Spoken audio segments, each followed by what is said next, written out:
Baik, bismillahirrahmanirrahim. Assalamualaikum warahmatullahi wabarakatuh.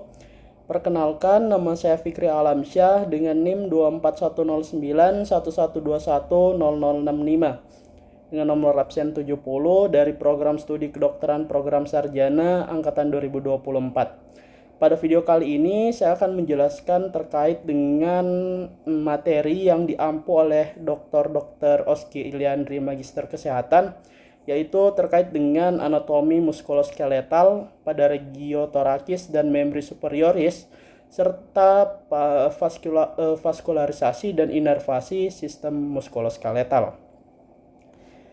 Baik.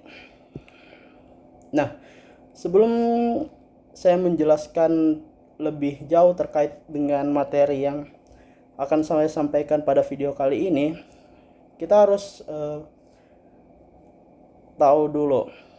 Nah, tubuh manusia itu diciptakan oleh Tuhan yang Maha Kuasa itu sangat luar biasa dan sangat luar biasa luas serta sangat detail dan juga dengan berbagai fungsi dan karakteristiknya. Ya, sehingga untuk memudahkan mengidentifikasinya, tubuh manusia itu dibagi dalam beberapa bagian atau regio. Nah, dalam suatu tubuh dalam satu tubuh yang seperti ini aja itu sudah dibagi ke dalam beberapa regio besar. Yang pertama ada regio kepala ini atau disebut regio kaput. Kemudian di sini ada kolum, leher. Kemudian di bagian belakang sini itu disebut dengan dorsun atau punggung. Kemudian pada bagian depan ini, pada posterior ini itu disebut dengan trunkus. Nah, trunkus ini terbagi lagi menjadi beberapa. Nah, pada bagian dari sini ke sini itu ada toraks. Kemudian di sini ada abdomen. Kemudian di sini ada pelvis. Nah, selain itu juga tubuh kita itu terdapat dua alat gerak yang disebut membri superioris pada ini atau ekstremitas atas dan membri inferioris atau ekstremitas bawah.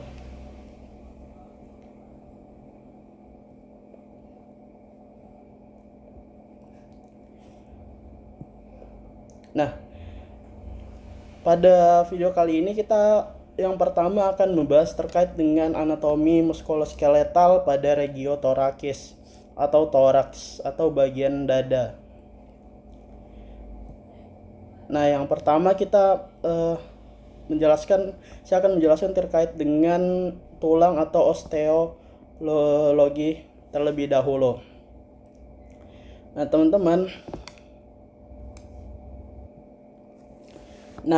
teman-teman, seperti yang kita ketahui bahwa dada kita ini itu ditopang atau ditahan oleh sebuah sistem otot dan juga tulang pada bagian ini. Nah, di sini pada bagian toraks itu terbagi dan juga terdapat beberapa tulang yang menopang organ dalam kita. Nah, bayangkan saja jika tidak ada tulang-tulang ini, mungkin tubuh kita itu tidak bisa berdiri tegak ataupun segala sesuatu yang ada di dalam ini itu tidak dapat tertopang dengan baik. Nah, mungkin kita bisa lihat lebih jauh terkait dengan ini. Yang pertama, pada toraks ini yang paling kita ketahui mungkin itu di sini ada costa atau biasa disebut dengan tulang rusuk ya, teman-teman. Di sini ada 12 pasang tulang rusuk. Ada 1, 2, 3, 4, 5, 6, 7, 8, 9, 10, 11, 12. Nah, jadi tulang rusuk kita itu terdapat 12 pasang yang dimana teman-teman tulang rusuk itu dia terdiri dari dua, ada yang tulang sejati atau tulang yang sangat kokoh. Kemudian ada tulang lunak atau tulang cartilago, costa cartilago yang warna biru ini. Nah, fungsinya apa pada costa cartilago ini? Kok dia berbeda? Kenapa dia berbeda? Karena tulang rawan atau tulang lunak pada toraks ini itu berfungsi untuk memanjangkan tulang rusuk, serta dia tuh memberikan elastisitas pada dinding dada. Nah, ini juga membantu ketika kita proses pernapasan bersama otot, ketika dada itu mengembang. Nah, itu dibantu oleh tulang ini. Bayangkan saya kalau semuanya ini tulang keras. Nah, ketika kita melakukan proses pernapasan itu kan mengembang ya dada. Kalau tidak bisa memanjang atau elastis, ya dada pernafasan kita itu akan sempit, mungkin seperti itu. Nah, di sini juga itu ada clavikula, tulang yang menopang yang menjadi penghubung antara bahu dan juga toraks ini. Kemudian di sini ada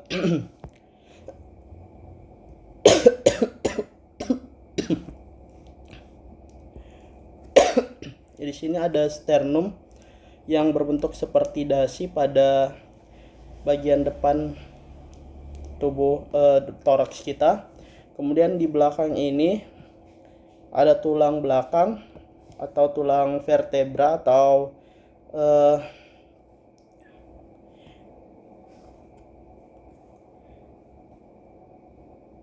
kolumna vertebralis ya teman-teman. Dia itu kolom seperti tiang. Kemudian di sini ada apa lagi?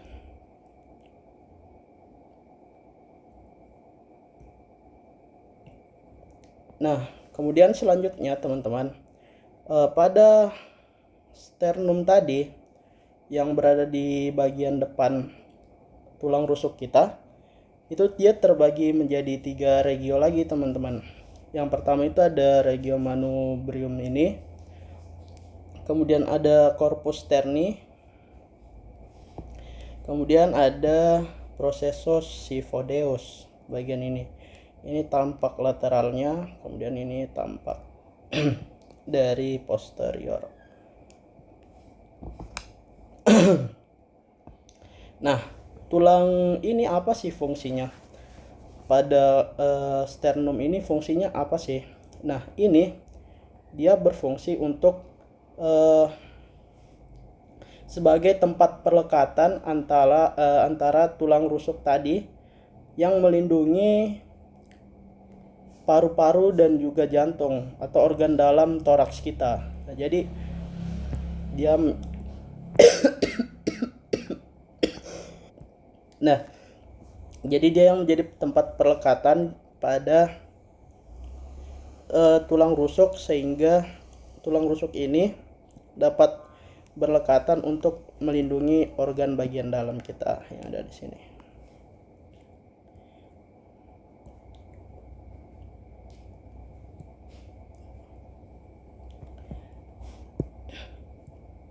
Nah, baik teman-teman, di sini ada kolumna vertebralis atau tulang belakang atau tulang vertebra. Nah, ini adalah tampak posterior, kemudian anterior. Nah, di sini ada bagian anterior, posterior, dan juga bagian lateral. Pada bidang lateral dari tulang belakang ini atau kolumna vertebrae. Nah, teman-teman, ini dia terbagi lagi menjadi beberapa bagian. Nah, yang di sini ada bagian cervical vertebrae. Nah, di sini itu ada 7 tulang. Ada 7 bagian seperti ini. Dari C1 sampai C7. Kemudian pada selanjutnya itu ada thoracis vertebrae regio tersebut. Kemudian ini terdiri dari 12 tulang dari T1 hingga T12. Kemudian selanjutnya itu ada bagian lumbar vertebrae. Ini terdiri dari L1 hingga L5, kemudian yang terakhir itu ada sakrum.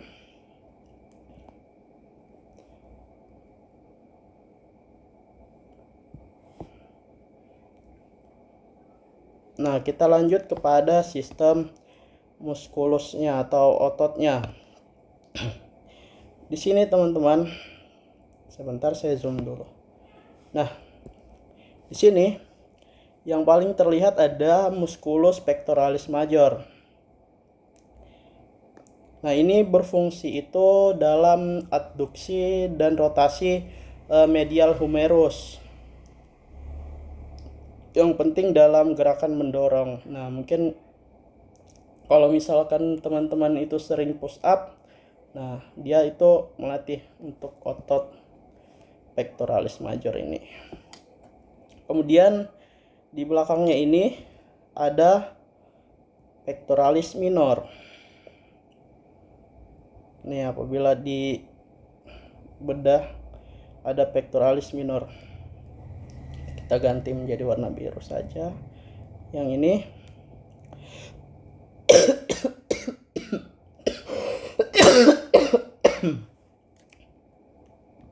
nah, ini pectoralis minor ini berfungsi untuk membantu dalam gerakan depresor scapula. Tulang yang ada di sini tadi. Serta dia juga berperan dalam pernapasan aksesori. Kemudian otot yang lain itu ada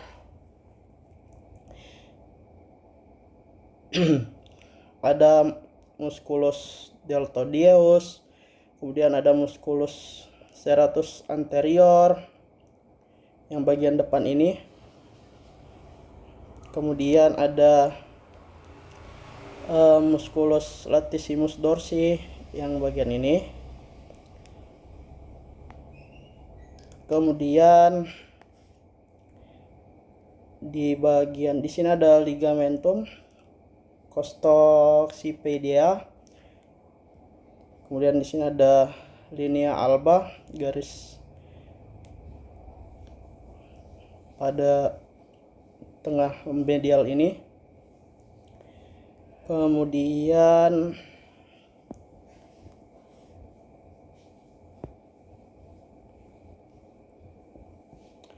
jika dibedah lagi di sini itu ada, kita dapat melihat itu ada tulang rusuk tadi, kemudian ada musculus serratus anterior lagi di bagian sini. Nah, ini tadi dia terhubung ke bicep brachii.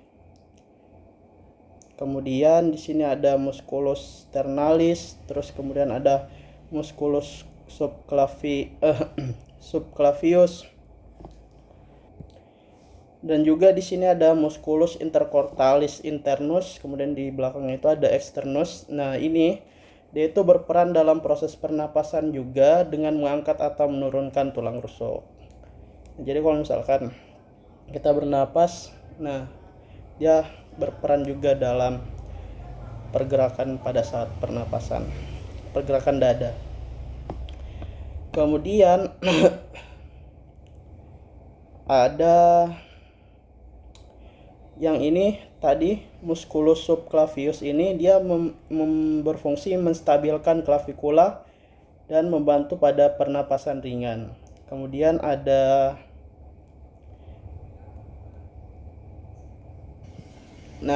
kemudian ada di sini musculus serratus anterior tadi ini, dia berfungsi menjaga skapula itu agar tetap menempel pada dinding dada dan membantu gerakan abduksi pada bahu. Oke, mungkin seperti itu saja pengenalan singkat pada regio thoracis atau toraks. Kita lanjut ke bagian selanjutnya. Nah, di sini ada regio membri superioris atau ekstremitas atas. Nah, regio ini dia itu terbagi lagi menjadi beberapa regio lagi. Yang pertama di sini ada regio brachium, Maaf, di sini ada regiobrachioum, kemudian di sini ada antebrachioum, lengan bawah, ini lengan atas, lengan bawah, kemudian di sini ada manus atau tangan. Jadi dia ada 3 regio lagi ya teman-teman. Jadi pada mungkin kita belajar di sini itu kalau dari sini itu semuanya itu tangan, tetapi tidak sebenarnya. Yang bagian tangan itu adalah yang bagian ini saja. Ini bagian lengan bawah, ini bagian lengan atas. Seperti itu. Nah, kemudian kita akan melanjutkan ke dalam lebih lanjut terkait pada ekstremitas atas ini atau membri superioris.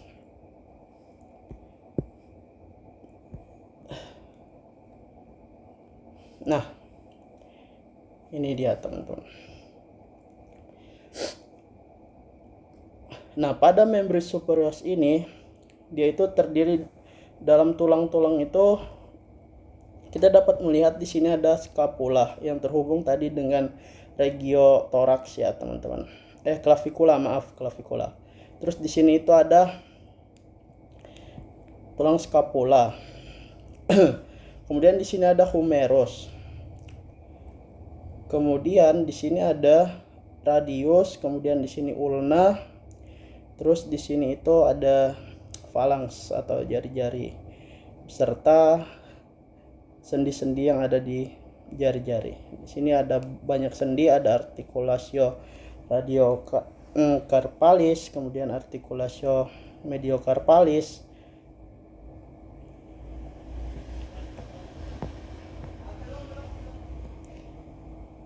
Kemudian di sini ada articulatio carpometacarpales, kemudian articulationes metacarpalae yang di tengah ini. Kemudian ada articulationes interphalange manus proximales dan articulationes interphalang manus distales. Nah, terus kemudian teman-teman, mungkin kita bertanya-tanya, apa sih fungsi-fungsi dari tulang-tulang ini? Yang pertama mungkin ada scapula ya, yang ini yang besar ini. Dan juga ini. Scapula ini dia itu fungsinya itu sebagai tempat perlekatan otot deltoideus. Kemudian dia juga tempat perlekatan ligamen dan juga otot seperti musculus pectoralis minor yang sudah saya jelaskan sebelumnya. Kemudian ada humerus. Nah, humerus ini fungsinya apa? Nah, ini dia sama juga seperti fungsi tulang pada umumnya, itu sebagai tempat perlekatan otot pada rotator cuff. Kemudian tempat lewatnya tendon kaput longum musculus bicep brachii. Kemudian ada radius dan juga ulna. Nah, ulna ini atau oleh cranial ini dia menjadi tumpuan otot tricep untuk ekstensi siko. Nah, kalau radius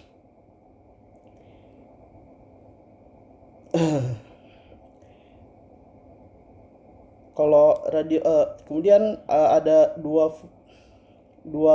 sepasang ini dia juga berfungsi untuk stabilisasi pada pergelangan tangan ini.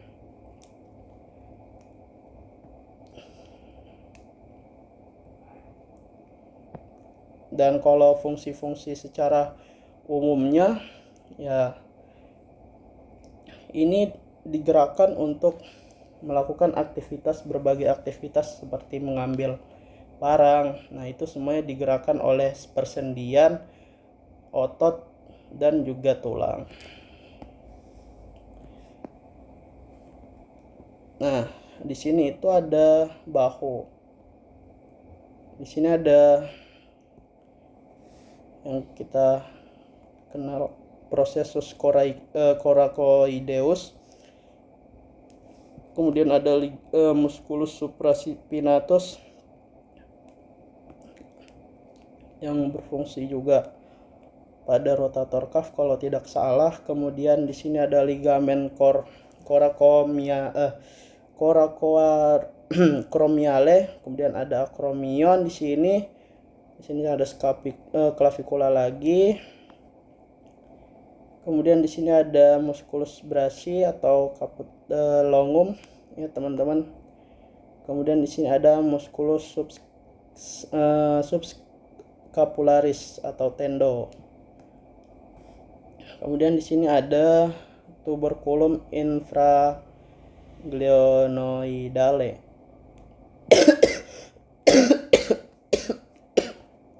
Nah, di sini juga ada bursa tendia musculi scapularis. Nah, di sini ada lengkungan itu, ada incisura scapulae.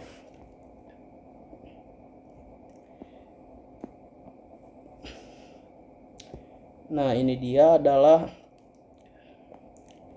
bagian-bagian atau sub bagian dari tangan. Di sini ada tulang yang menjadi alat gerak kita pada tangan ya teman-teman. Saya lanjut saja untuk materi selanjutnya, itu ada otot.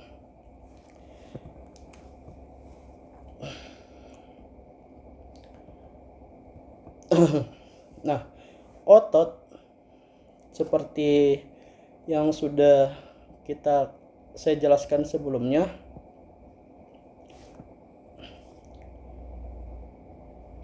tadi kan ada 3 regio. Ada regio lengan atas, lengan bawah, dan juga tangan. Nah, di sini itu ada pada bagian atas ini ya, dia itu ada musculus intraspinatus. Nah, ini kalau misalkan kita lihat dari belakang atau superior. Nah, ini dia fungsinya apa sih teman-teman? Ini dia itu berperan dalam memulai gerakan abduksi bahu.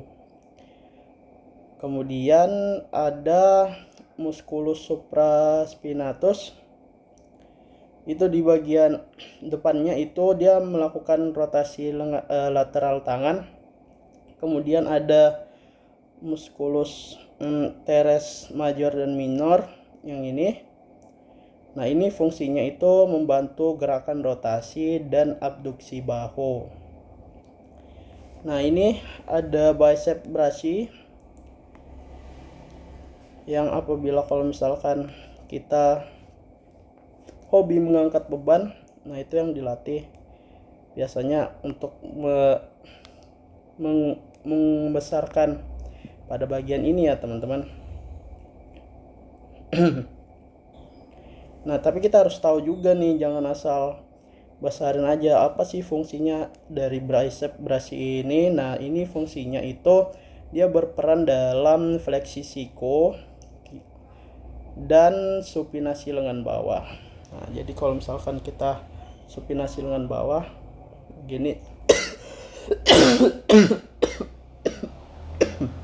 Nah, otot ini dia berperan dalam itu.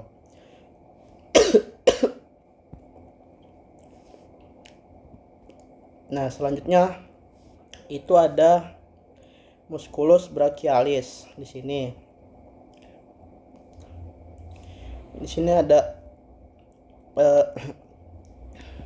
acromion, kemudian di sini ada pectoralis major yang terhubung pada toraks tadi.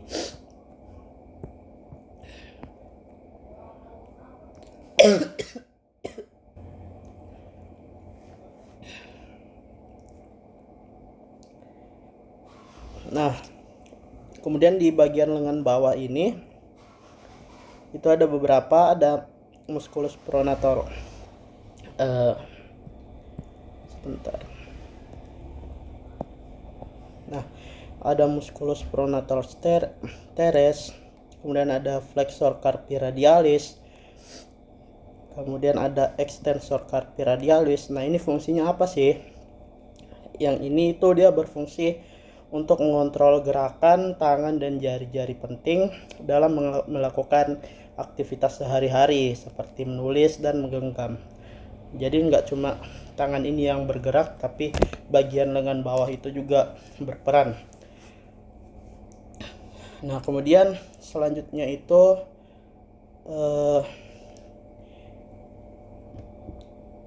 sebentar. Di sini ada palmaris longus, musculus kemudian di sini ada musculus flexor carpi ulnaris. Nah, terus kemudian di sini terakhir ada regio manus dengan otot-ototnya.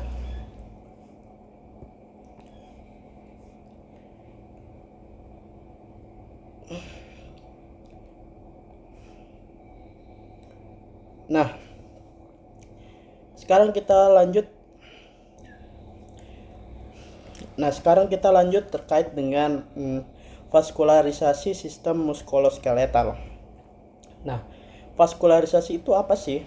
Nah, vaskularisasi ini adalah proses suplai darah ke jaringan tubuh melalui pembuluh darah. Nah, pembuluh darah itu apa aja?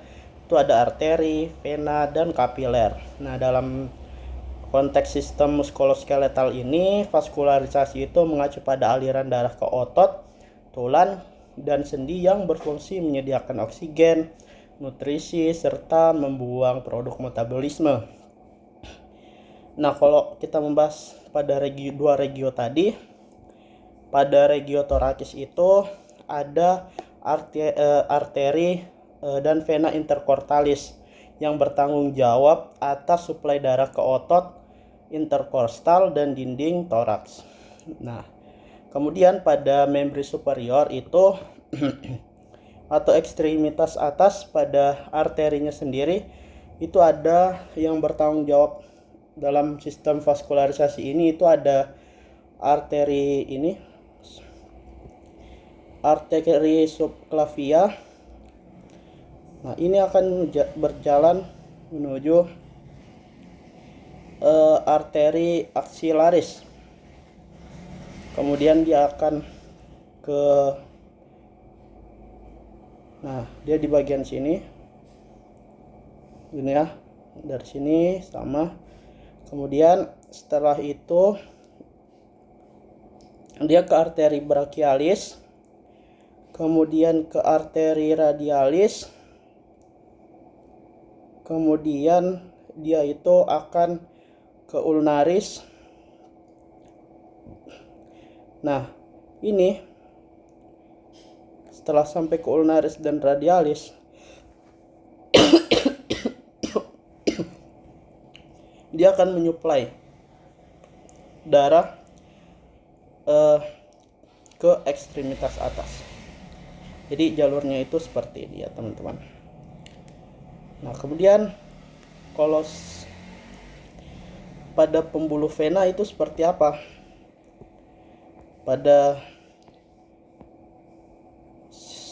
membran superioris itu dia sama juga dari vena. Dia itu jalurnya juga melalui vena subclavia, vena axillaris, kemudian vena cephalica, cuma di sini ada bercabang menjadi ke vena basilica juga.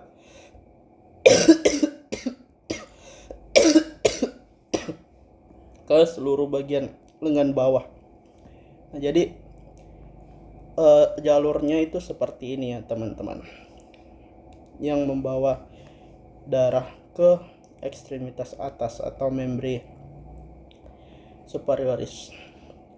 Kemudian selanjutnya ada inervasi pada sistem muskuloskeletal. Nah, inervasi itu apa sih? Tadi kan sudah kita vaskularisasi.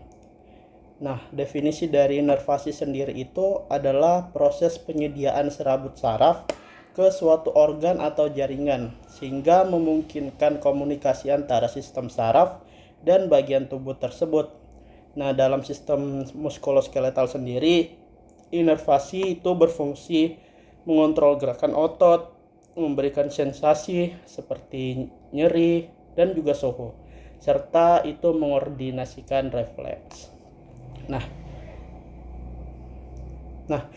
sekian video dari saya terkait dengan anatomi muskuloskeletal pada regiotorakis dan membran superioris serta vaskularisasi dan inervasi dalam sistem muskuloskeletal.